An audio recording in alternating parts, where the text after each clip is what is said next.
দেখো বন্ধুরা, আমরা এখন এই মুহূর্তে সোলাংগালিতে পৌঁছে গেলাম।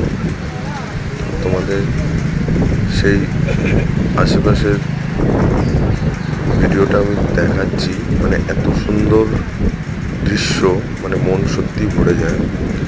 এটা সোলাংবাড়িতে, মানে এখনো লোকেশন জায়গা অলমোস্ট পৌঁছে গেছি। দারুণ দারুণ, খুব সুন্দর লাগছে, সেটাই তোমাদের একটু শেয়ার করলাম।